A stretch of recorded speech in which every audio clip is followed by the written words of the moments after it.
नमस्कार, फाइटर समाचार में आपका स्वागत है। पेश आज 8 नवंबर सुबह 6 बजे राजस्थान की खास खबरें। सुप्रीम कोर्ट ने आवारा कुत्तों और मवेशियों के बढ़ते खतरे पर सख्त रुख अपनाते हुए सभी राज्यों और केंद्र शासित प्रदेशों को व्यापक कार्रवाई करने के आदेश दिए हैं। कोर्ट ने कहा कि राष्ट्रीय राजमार्ग प्राधिकरण, नगर निकाय और सड़क परिवहन विभाग मिलकर सभी हाईवे, एक्सप्रेसवे से मवेशियों को हटाने की संयुक्त कार्रवाई करें। सभी राष्ट्रीय और राज्य राजमार्गों पर 24 घंटे सक्रिय पेट्रोल टीमें तैनात करें और हेल्पलाइन नंबर प्रमुखता से प्रदर्शित करें ताकि हादसे की तुरंत सूचना दी जा सके। कोर्ट ने सभी राज्यों को आदेश दिया कि जो मवेशी सड़कों से हटाए जाएं, उनके लिए गौशालाओं या पशु आश्रयों की व्यवस्था की जाए। सभी डीएम यह सुनिश्चित करें कि स्कूल, कॉलेज, खेल परिसर, अस्पताल और सरकारी दफ्तरों की फेसिंग हो ताकि आवारा कुत्ते वहां प्रवेश न कर सकें। इन परिसरों में नियमित निरीक्षण करें। यदि कोई आवारा कुत्ता मिले तो उसे तुरंत शेल्टर में भेजा जाए।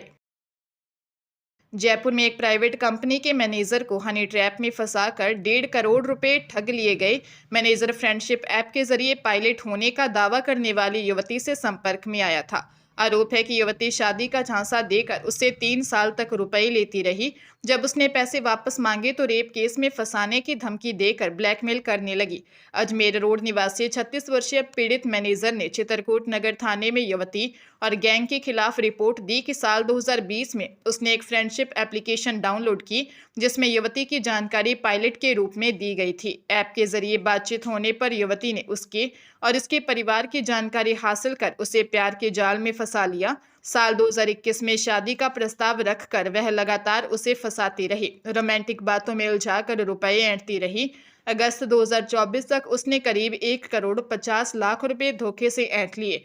पुलिस मामले की जांच कर रही है।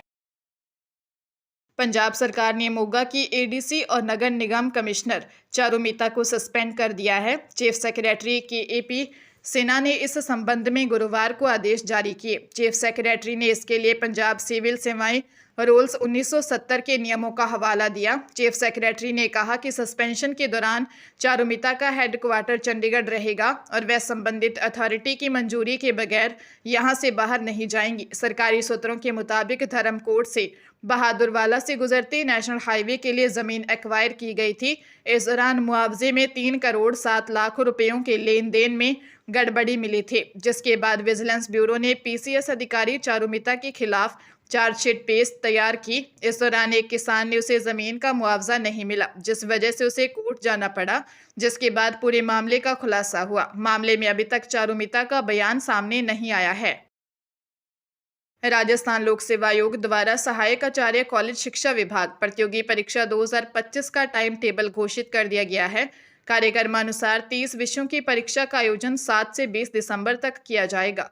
ये परीक्षा पूर्व में 1 दिसंबर से होने वाली थी। इसके लिए आयोग ने अब बदलाव कर दिया है। इन विषयों के सभी अभ्यर्थियों के लिए राजस्थान का सामान्य ज्ञान की परीक्षा का आयोजन 7 दिसंबर को दोपहर 12 बजे से दोपहर 2 बजे तक किया जाएगा।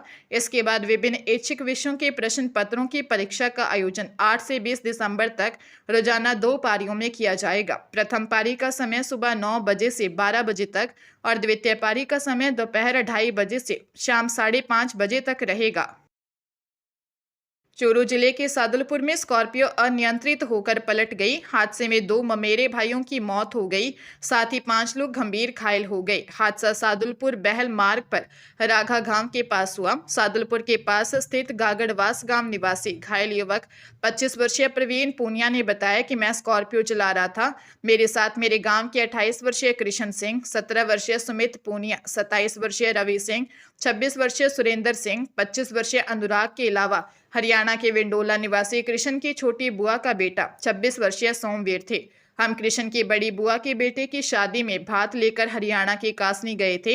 यहाँ भात करने के बाद सादुलपुर की हमीरवास बारात में शामिल होने जा रहे थे। इस दौरान अचानक रॉन्ग साइड से आई एक कार से बचने के दौरान मेरी गाड़ी अनियंत्रित होकर पलट गई। हादसे में कृष्ण और सोमवीर की मौत हो गई। दोनों प्रतियोगी परीक्षाओं की तैयारी कर रहे थे। जोधपुर हाईकोर्ट ने 16 वर्षीय लड़की के परिवार को फटकार लगाई। कोर्ट ने नाबालिग के माता पिता से वचन लिया कि वे उसकी मर्जी के बिना उसकी शादी 18 साल से पहले नहीं करेंगे। इसके बाद घर छोड़कर भागी नाबालिग को माता पिता को सौंप दिया। नाबालिग ने कोर्ट को बताया कि मेरा परिवार 18 साल की होने से पहले ही मेरी शादी करना चाहता है। इसी डर से मैं घर छोड़कर भाग गई थी। दरअसल 19 सितंबर को युवती अपने घर से लापता हो गई थी। चित्तौड़गढ़ के भदेसर थाना क्षेत्र के गांव निवासी याचिकाकर्ता ने अपने लापता बेटी को बरामद करने के लिए हाईकोर्ट में याचिका दायर की थी। हाईकोर्ट के आदेश पर प्रशासन ने नाबालिग लड़की को ढूंढ निकाला। नाबालिग ने कोर्ट को बताया कि वह अपने माता पिता के साथ तभी जाने को तैयार है जब वे कोर्ट के समक्ष यह वचन दें कि 18 साल की आयु पूरी होने से पहले उसकी सहमति के बिना उसकी शादी नहीं की जाएगी। हरियाणा के हिसार में हुड़दंग का विरोध करने पर एक एसआई की पीटकर हत्या कर दी। वारदात के बाद आरोपी मौके पर कार और 2 पहिया वाहन वहीं छोड़कर भाग गए। सूचना पर पुलिस ने आला अधिकारी मौके पर पहुंचे और मामले की जानकारी ली। जांच में सामने आया कि गली के बाहर कुछ युवक हुड़दंग कर रहे थे। शोर शराबा सुनकर एसआई घर से बाहर निकले और युवकों को रोककर भगा दिया। कुछ देर बाद युवक दोबारा वापस आए और एसआई पर हमला कर हत्या कर दी। फिलहाल पुलिस ने आरोपियों के वाहनों को कब्जे में ले लिया है। उसकी गिरफ्तारी के लिए टीमें गठित कर दी गई हैं जो लगातार दबिश दे रही हैं। इधर अचानक हुई इस वारदात से परिवार में दहशत है। बताया गया कि 57 वर्षीय sub inspector Ramesh Kumar ADGP office में तैनात थे और उनकी अगले साल जनवरी में ही रिटायरमेंट होनी थी। स्पेशल ऑपरेशन ग्रुप ने फर्जी तरीके से बने आरोपी 3rd ग्रेड टीचर को गिरफ्तार कर लिया है। 3rd ग्रेड टीचर भर्ती परीक्षा 2022 का आयोजन 25 फरवरी 2023 को किया गया था। आरोपी डमी कैंडिडेट बैठाकर टीचर बना था। एसओजी टीम ने जांच के बाद धोखाधड़ी से टीचर बने जालसाज 22 वर्षीय सचिन कुमार पुत्र राम स्वरूप बघेल निवासी कोलारी धौलपुर को अरेस्ट किया है। एडीजी एसओजी विशाल बंसल ने बताया कि आरोपी सचिन कुमार दौसा के सिकराई में राजकीय प्राथमिक स्कूल भोंदू का पूरा गांव पंचायत नाहर खोहरा में 3rd ग्रेड टीचर के पद पर पोस्टेड है। 3rd ग्रेड टीचर भर्ती परीक्षा 2022 का आयोजन 25 फरवरी 2023 को किया गया था। 3rd ग्रेड टीचर एग्जाम में आरोपी सचिन ने अपनी जगह पर डमी कैंडिडेट को बिठाया था। एसओजी टीम आरोपी से पूछताछ करने में जुटी है। राजस्थान के पूर्व मुख्यमंत्री अशोक गहलोत ने जयपुर के हरमाड़ा में डंपर हादसे के पीड़ितों को मुआवजा वितरण में हो रही देरी पर चिंता व्यक्त की है। उन्होंने मुख्यमंत्री भजनलाल शर्मा को पत्र लिखकर जैसलमेर बस हादसे और मतौड़ा हादसे की तर्ज पर तत्काल मुआवजा जारी करने की मांग की है। गहलोत ने यह भी कहा कि अन्य राज्यों के मृतकों को भी इसमें शामिल किया जाए। गहलोत ने मुख्यमंत्री भजनलाल शर्मा को लिखे पत्र में प्रदेश में हाल ही में हुई कई सड़क दुर्घटनाओं का उल्लेख किया। उन्होंने बताया कि जयपुर डंपर हादसा, भांकरोटा हादसा, मनोहरपुर दौसा सड़क हादसा, मतौड़ा सड़क हादसा जैसी भीषण दुर्घटनाओं के साथ साथ जैसलमेर बस अग्निकांड और एसएमएस अस्पताल कांड जैसी घटनाओं की एक दुर्भाग्यपूर्ण श्रृंखला चल रही है।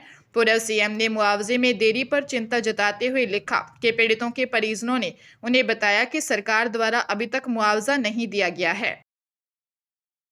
सवाईमाधोपुर की मानटाउन थाना पुलिस ने जमीन के फर्जी दस्तावेज तैयार कर 25 लाख रुपए की धोखाधड़ी करने वाले 2 आरोपियों को गिरफ्तार किया है। दोनों आरोपी फर्जी आधार कार्ड, फर्जी हस्ताक्षर और पावर ऑफ अटॉर्नी के जरिए जमीन बेचने का काम चला रहे थे। पुलिस ने 67 वर्षीय कैलाश चंद माली निवासी राम सिंहपुरा और 75 वर्षीय रामदयाल माली निवासी खिलचीपुर को खड्डा कॉलोनी में डिटेन किया। पूछताछ के बाद दोनों को औपचारिक रूप से गिरफ्तार किया गया।